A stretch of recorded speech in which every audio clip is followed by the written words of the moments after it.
Welcome to the Toastmasters Experience. My name is Evelyn. Get inspired by today's Toastmasters insights. Enjoy the show. And welcome to another episode of the Toastmasters Experience. I am so honored and excited to have Kory May from Iowa on my episode today. So I'd like to welcome Kory to the Toastmasters Experience. Welcome, Hello, Kory. Evelyn. Yeah, it's so great to have you. I have been wanting to meet you for a few weeks now. Finally got to meet you, and I'm excited that you are here today on my podcast. Now, we are just going to start at the beginning. What motivated you to join Toastmasters? How long have you been a member, and which clubs are you currently in? Let's see. I joined Toastmasters in 2006, September 30th, 2006, according to the Toastmasters.org website. The reason why I joined Toastmasters was because I was coming out of a divorce and I needed something to do with my time. And I thought joining an organization about communication where people would actually listen to me and they paid to listen to me would be a good idea. So I've been in Toastmasters now for a little more than 18 years. And over my time, I have belonged to probably a dozen clubs. Currently, I belong to 4. Crossroads Storytellers out of Eastern Iowa. That's Club 1443. I belong to Esteemed Oakland 88 in Oakland, California. We meet in a hybrid situation. I belong to Sunrise Marion Toastmasters, Club number 3515 out of Marion, Iowa. It is also a hybrid meeting. And then I believe I belong to Blue Nile Toastmasters out of Memphis, Tennessee. There are 2 other Blue Nile Toastmasters clubs in the world, but we are the one from Memphis, Tennessee. And that also is hybrid, is that correct? Yes. Yes. All the clubs that I belong to are hybrid. What do you like about hybrid clubs? What I like about hybrid clubs is that I can join a club almost anywhere in the world. And that gives me exposure to different customs. Most Toastmasters meetings run with the same organization. Greeting from the Toastmasters, running through the agenda, making sure all the roles are assigned. 1, 2 speeches, table topics, and then moving into the evaluation portion of the meeting. Depending on which club where, there may be more involved. There may be more roles involved. There may be a table topics evaluator. There may be an evaluation evaluator as well. All those sorts of things are neat to see, and it helps me understand the culture everywhere. Yeah. So it is a privilege and an honor to enjoy those hybrid meetings because I can be in Oakland, California or Memphis, Tennessee within minutes of logging into my computer. Yeah.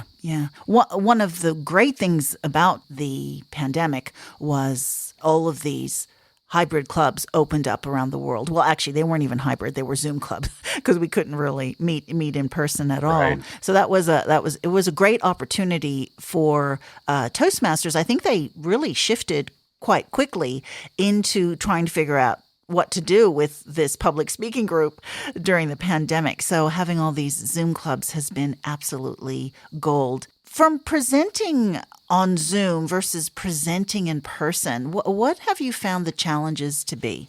They're small technical ones. Being aware of your Zoom box and understanding how your gestures are going to be seen. If you are sitting down, your Zoom box is much smaller. If you are standing up, then your camera has to be set back at a great enough distance to include as much of you as you need to be visible. Yep. And there's some math involved. I'm 6'4", and in a small space, it's difficult to have the camera standing up on a tripod on my desk with a monitor or 2. Sometimes that is not easy. In person, again, the speaking area, and you can stay within that. Another aspect of this is also eye contact, as well as the microphone work that you have to do to make sure that you are audible. Right. Staring into a camera without necessarily seeing your audience's eyes can be a little bit daunting, but the more you do it, the more comfortable you get, and you get kind of into a newscaster pose Yes. so that you are able to sit and look into the camera, maintaining eye contact. There are opportunities for you to look away, to squint, to still use vocal variety along with your facial expressions to express everything that is normally very easy to do in person. Those are the sorts of technical things that differentiate between a live presentation and a virtual presentation.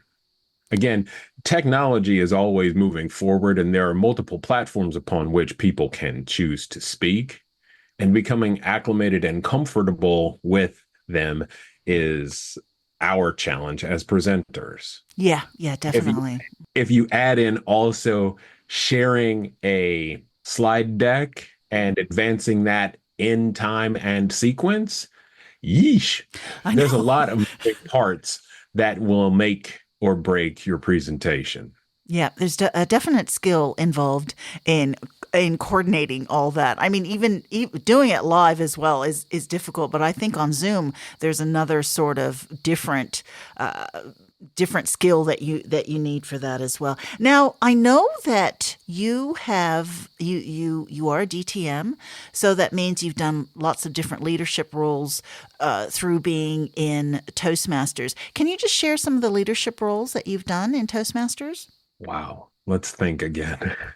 There are the obvious roles that we do in our club, such as president, vice president of education, vice president of membership, vice president of public relations, secretary, sergeant at arms, and treasurer. I have done everything except for be treasurer because I have no desire to handle the treasury duties. None. Okay. So I've done all those roles within my clubs. And then at one point, I chose to become an area governor. This was before we shifted over to the area director position. Hmm. And that was an accomplishment. And that's where I was able to start to get the footing and traction toward my first DTM, Distinguished Toastmaster. Right. The second Distinguished Toastmaster role that I got was because I was a Pathways guide. For those of you who are not familiar, Pathways is our online modality that helps us track and learn the important components of speaking and leadership. Mm, mm. Okay. Okay. Oh no, that's great. Excellent. But I also know that you also like to compete. Is that correct? That is correct. Okay. So share with us maybe your very first big win in Toastmasters and how did that make you feel? Oh, wow. The very first win that made me feel good was my first humorous speech back in 2010. It was called Dinosaurs Ate My Monday, Okay. and how I came into work on a Monday and everybody was acting like grumpy dinosaurs. Hmm. And that launched me on. After that, let's see now. Well, let me put it back like this. I won 13 state championships for District 19. So I've won international 5 times. I've done humorous 3 times, won evaluations 3 times, and table topics twice. So that's 14, I should say. Wow. So this is all at the district level. Oh, yes. Humorous, table topics, and evaluations all terminate at the district level. Wow. As for international, I have been to the semifinals 5 times. That's In amazing. 2015, oh, well, thank you. In 2015, I took second in my semifinal heat against Manoj Vasudevan, who took third that year in the world. Okay. Okay. In 2017 in Vancouver, he won the World Championship of Public Speaking. In 2018, I took third in my heat for top 30 in the world. That Yeah. was neat, and that was under the old format where all of the semifinalists were flown to the location and competed. Once we came into the time of Corona, that was when virtual contests were done. We submitted videos and then we were judged. I was privileged to have done that a couple of times as well. What did you actually do to prepare for each competition the further it got along? The first thing that I have always done is locate a subject matter that was meaningful and important to me. And ideally, it would be useful to be as universal as possible. Mhm. That's one thing. But one has to be mindful that something that is culturally significant or even appropriate in the States may not be culturally appropriate or significant elsewhere in the world. Mm-hmm. Yes. For example, I had a story about my eldest son, Xavier, playing college football. There was a significant portion of my speech that revolved around American college football. And I got some coaching that suggested that that wasn't broad enough. And there would be segments of the Toastmaster population that would not be able to relate to that or understand it. I thought that the universal idea of having a child achieve something and on the flip side, miss that because you have to work or you have other obligations would be universal enough. Mm-hmm. Sometimes you have to listen to coaching that you don't like to hear. Yes. Okay. Mhm. Go ahead. Go ahead. I'm sorry. Yeah, no. Yes, you're right. So you did actually receive coaching. Is that correct? Did you receive coaching? That is correct. So when That did is you correct. decide that you needed to receive coaching?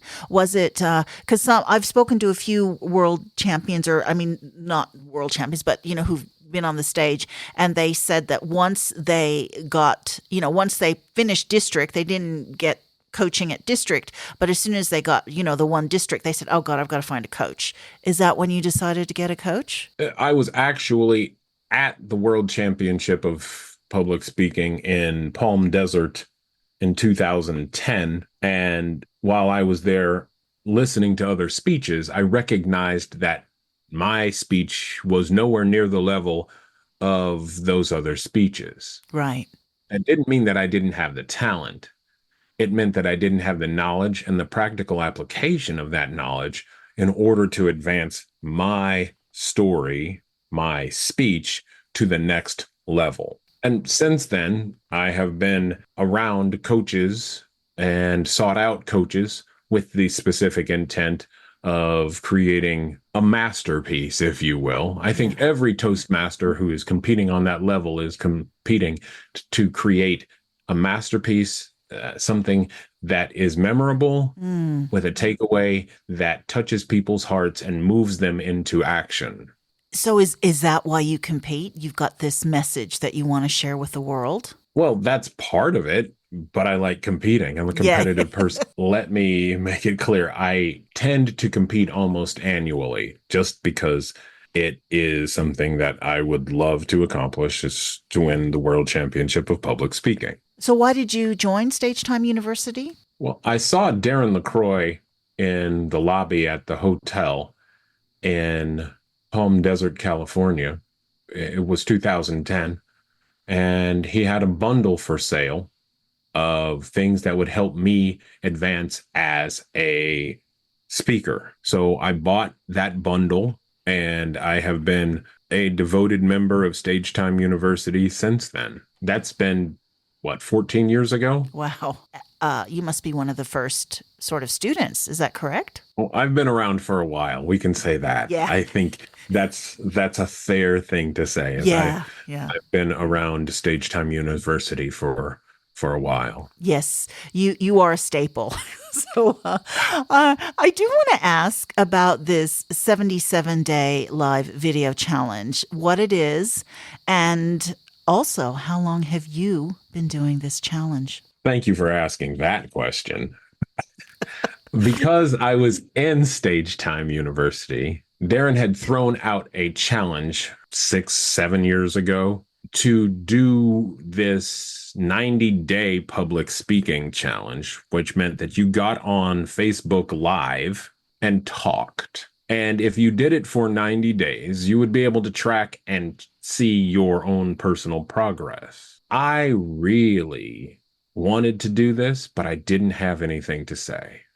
Okay. And I mustered up the courage to start, and then I stopped without actually recording it because I didn't know what I was going to say. That happened 4 or 5 times until one day I received news that my high school choir director had passed away, and I had something to say. I eulogized him. Oh, okay. That was a catalytic moment, if you will, because now I had something to say. What I didn't know at the time was that members of his family had received my eulogy, which was day one, and they were moved by the fact that I was so influenced and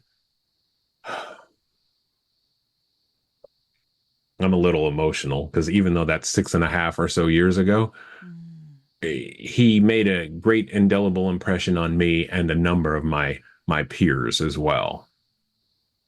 They were moved by that, and because they were moved, I had really high numbers, and that's high numbers of viewers. Mm-hmm. What that meant to me was that someone had heard what I had to say, and I had encouragement to move on to day 2. At one point, I really wanted to script out all 90 days. You guys are lucky if you are only having to do 77. 77 is nothing relative to 90. Okay, 13 days more. 90 okay. is 13 more. Okay. A whole 13 more. Okay, I'm going to make mine 90 just because you've just said that. Okay. Oh, no. I'm not supposed to shame you or anything like that. You really can't script 90 new concepts into existence. Yeah. So there's a faith that happens here. There's a faith that you will find something to say. You are also building the habit simultaneously of getting on to Facebook Live every day and delivering content. Here's the truth about that. The first few that you do are not going to be very good. And when you look back on them later, you will cringe and say, oh my gosh, that's terrible. But you have to go through those in order to get to the good things. You have to go through that process in order to uncover talent, Right. to uncover content, to uncover skill sets. You have to go through the flushing out of the pipes, if you will, of your first several that are not very good. Yes, my because I've started the challenge, as you know. I'm actually only on day 10 today. I mean, this will be posted when I will indeed be probably on day 20 or 30. But my son has seen a few, and he said, "Oh my gosh, Mom, so cringeworthy, so cringeworthy."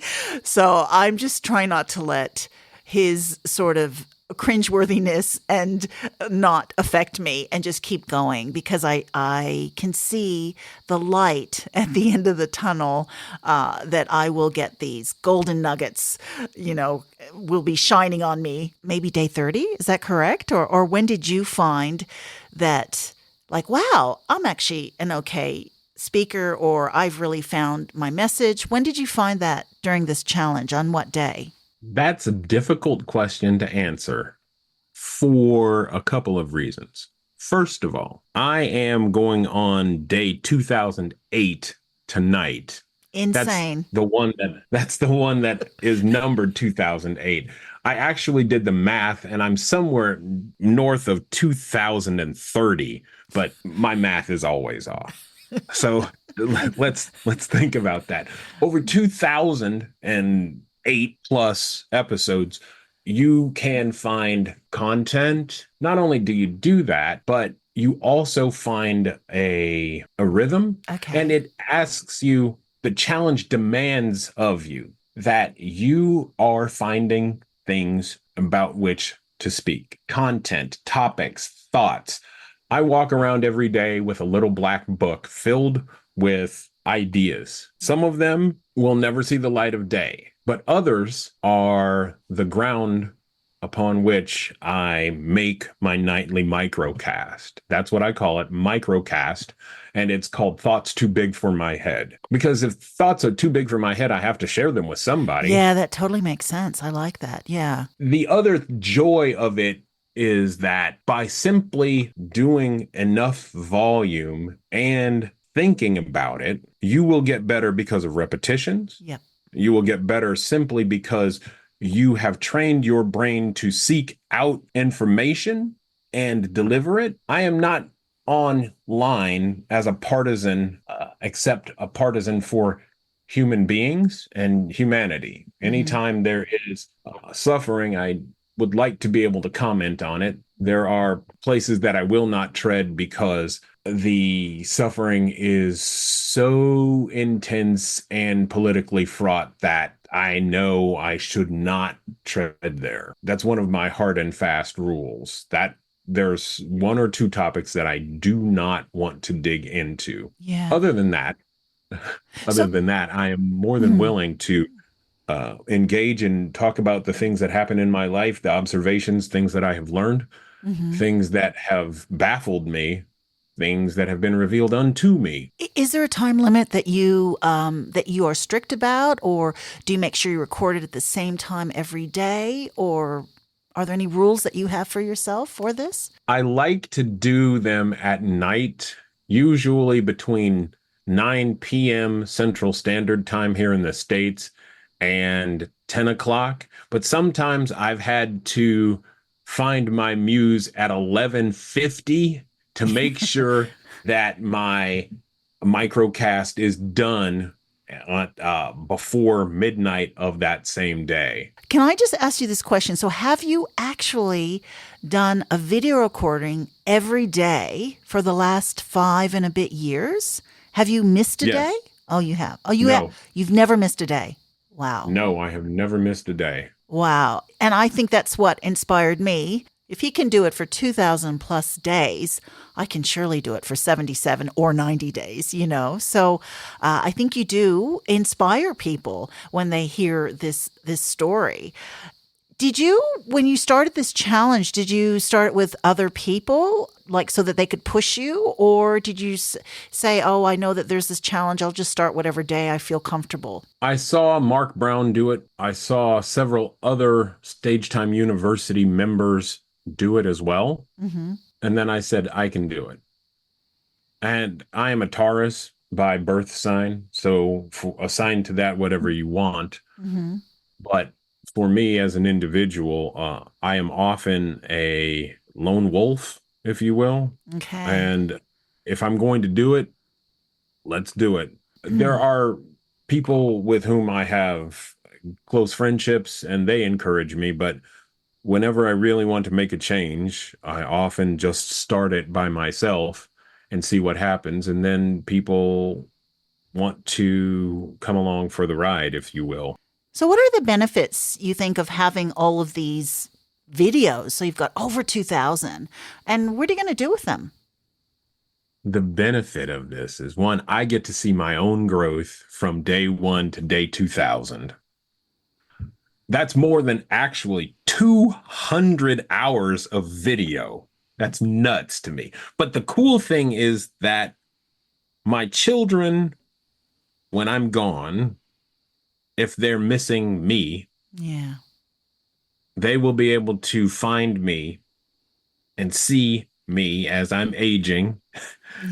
And if I have done everything correctly in terms of cataloging these, there will be subject matter under which they can look me up and find whatever wisdom that I had to dispense that day. And so this is a legacy for my children more than anything else. So it's my personal improvement, legacy for my children, and then anybody else who wants to access it thereafter.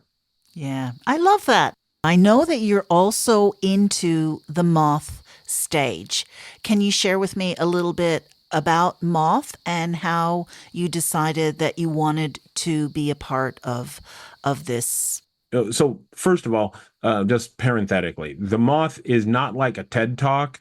It's the Moth is all storytelling, and it is generally 5 to 6 minutes.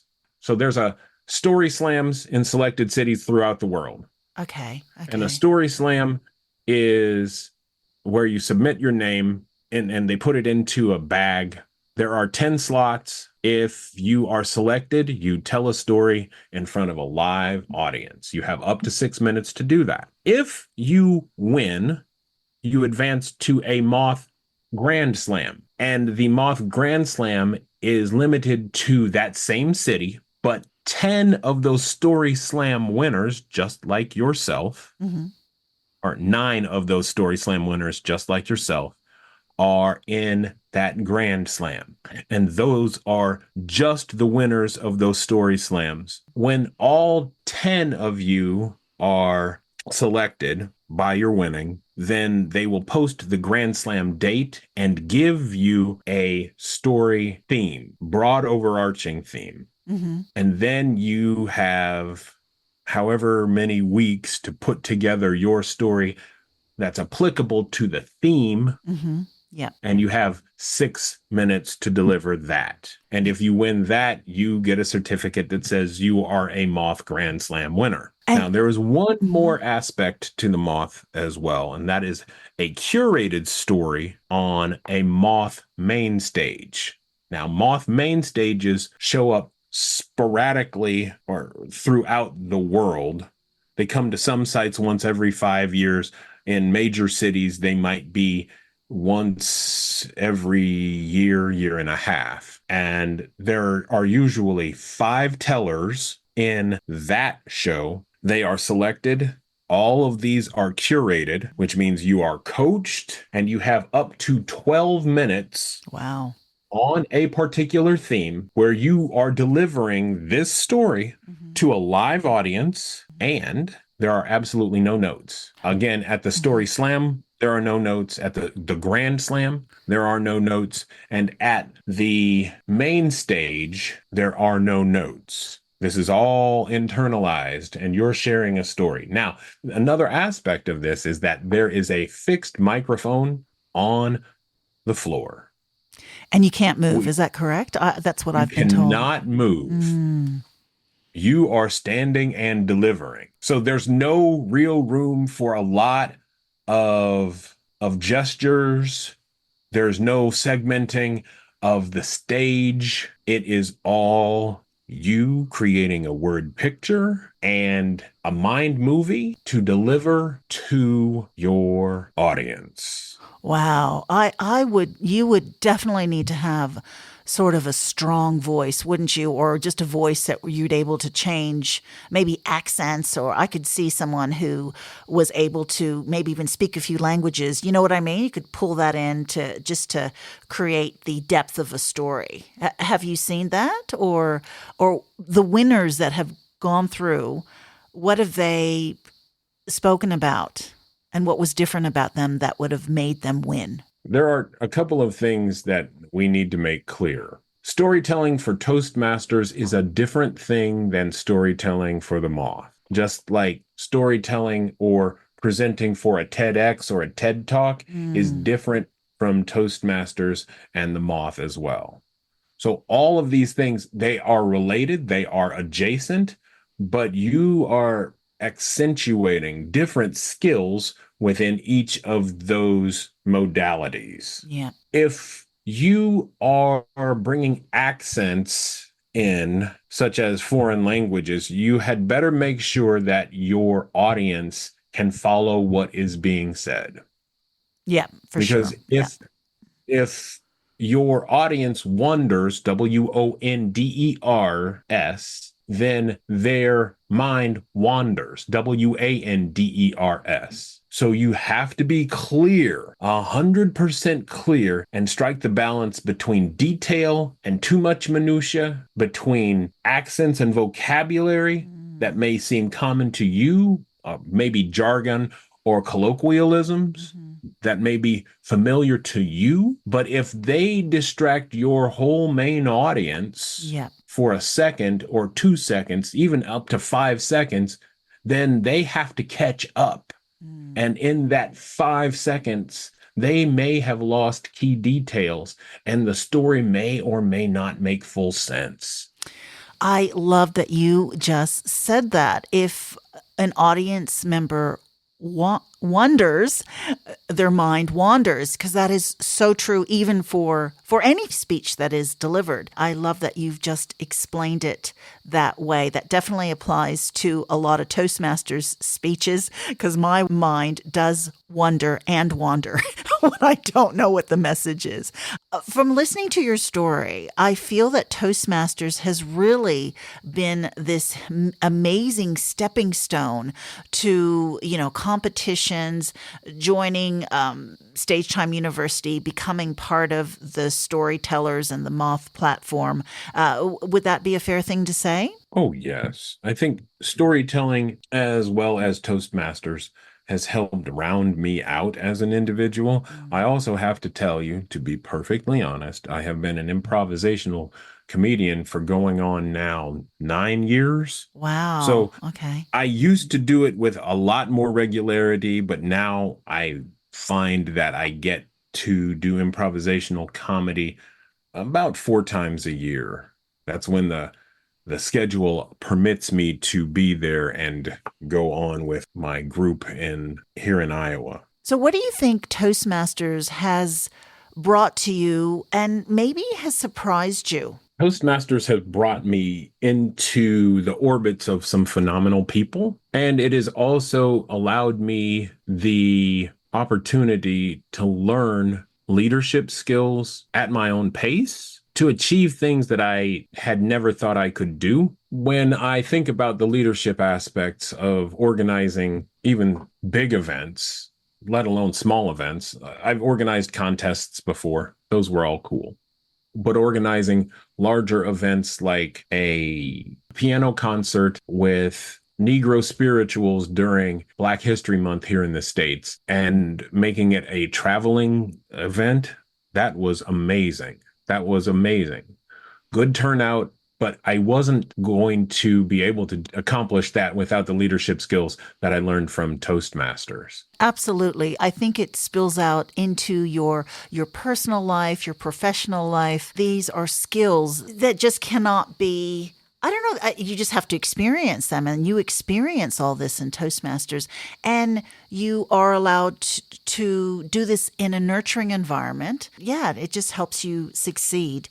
Now, I just want to ask just one last question. What advice would you give someone who is considering joining Toastmasters? What I would say is this: join, get your feet wet. Well, let's start all over again. First of all, find a club that you like.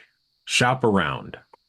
There are more than 14,000 clubs worldwide. Shop around and find the right fit for you. That's the first thing. The second thing is watch, participate, and be patient. The next thing that I would say after that is don't measure yourself by anyone else's yardstick. Measure yourself by your own progress, and you will see it soon enough. And then stick around and mentor somebody else, because we were all once a brand new member of Toastmasters. I love that. Now, Mm. wait, Mhm. there's more. Oh, there's more. Oh my gosh. Mm. The communication skills that you will receive from Toastmasters will affect every relationship that you have. The ability that you will have to listen first, think second, and speak last will change your life. Everyone wants to be heard. And if you are a person who listens first, thinks second, and speaks last, you will find that everyone will want to be around you because you are an amazing conversationalist. On the leadership side, if you are doing that work, you will meet more people and you will be considered for any number of things simply because you know how to execute things through the Toastmasters process. and it is adaptable enough, malleable enough, flexible enough to bring into almost any circumstance and make sure that you execute it all the way to its completion. And with the leadership track and the communication track in hand, the sky is the limit for what you want to accomplish for yourself. Yes. That is so, so true. Oh my gosh. Kory, it's been such a pleasure. Was there anything else that you wanted to say before we end this podcast? No, I have actually had such a delightful time, and I must say thank you so much for this opportunity. I hope at some point we'll be able to reconvene, and maybe it'll be when you complete your 77-day challenge, and I can ask you a question or two about what you learned along the way. Yes, that's the 13th of January. I've already mapped it out. So yes, that'll be great. Thank you. Thank you so much, Kory. Thank you for being on the podcast today. Thank you for having me.